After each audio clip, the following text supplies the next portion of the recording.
Penuh kontroversi. Joel Piroe buat pernyataan menohok setelah dirinya keluar dari Belanda. Get another goal? Yes, definitely. Of course, I'm very happy. I always want to score, so I'm glad that I'm back on the score sheet.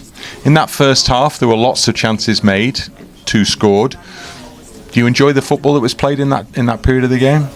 Yeah, definitely. I think we all enjoyed it out there. Like, we were very dominant on their half, pressing really well, creating chance after chance. Yaitu Joel Piroe. Nah, aku sendiri udah tahu Joel Piroe dari lama, dari zaman aku bermain di Belanda. Kalau dia ada keturunan Indonesia, terus sampai training di TikTok untuk bahas tentang Joel Piroe. Nah, kalau dari Joel Piroe, aku rasa udah football Indonesia juga udah membahas tentang dia. Nah, aku juga udah dapat kabar langsung dari pihak yang sering mencari informasi tentang pemain-pemain keturunan atau pemain-pemain sepak bola.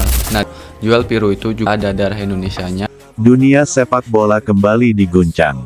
Kali ini, bukan karena gol spektakuler atau transfer mahal, melainkan dari mulut seorang striker muda yang dikenal pendiam namun tajam, Joel Piroe.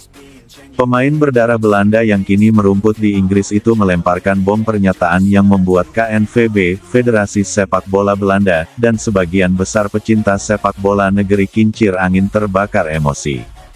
Piroe, yang selama ini dikenal sebagai striker produktif namun luput dari perhatian timnas senior Belanda, akhirnya angkat bicara. Bukan sekadar bicara, tapi menohok dan sangat kontroversial. Dalam wawancara eksklusif dengan sebuah media Inggris, Piroe mengungkapkan rasa kecewa dan kemarahannya terhadap sistem sepak bola Belanda yang menurutnya penuh kepalsuan, politis, dan tidak adil. Belanda tidak membutuhkan saya, dan itu fakta. Pernyataan ini menjadi kalimat pembuka yang langsung membakar suasana. Piroe menyatakan bahwa sejak lama ia merasa diabaikan oleh sistem sepak bola Belanda. Saya mencetak gol, bermain konsisten di klub, tetapi saya selalu jadi pilihan terakhir.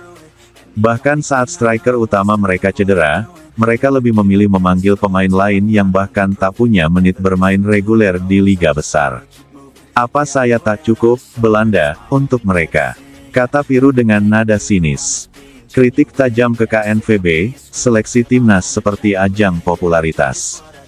Dalam wawancara yang viral di media sosial itu, Piroe juga menyebut bahwa proses pemilihan pemain timnas Belanda lebih mirip audisi selebritas daripada seleksi berdasarkan kualitas.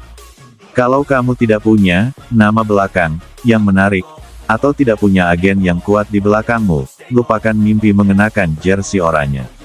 Saya tahu banyak pemain muda yang lebih baik dari beberapa nama yang dipanggil ke timnas, tapi mereka tak punya koneksi, ujar Piroe.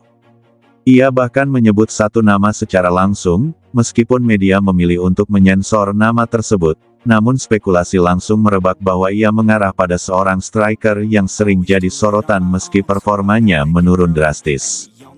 Saya tidak akan pernah main untuk Belanda lagi. Piroe kemudian melempar pernyataan paling kontroversialnya, saya tidak akan pernah main untuk Belanda lagi. Mereka tidak butuh saya, dan sekarang, saya juga tidak butuh mereka. Saya akan pertimbangkan main untuk negara lain yang benar-benar menghargai kerja keras, bukan sekadar silsilah atau popularitas media. Pernyataan ini menimbulkan spekulasi luas. Apakah Piroe akan beralih membela negara leluhurnya seperti Suriname atau negara lain di kawasan Karibia? KNVB belum memberikan komentar resmi, tapi seorang sumber dalam menyebut bahwa federasi sangat kecewa dan terkejut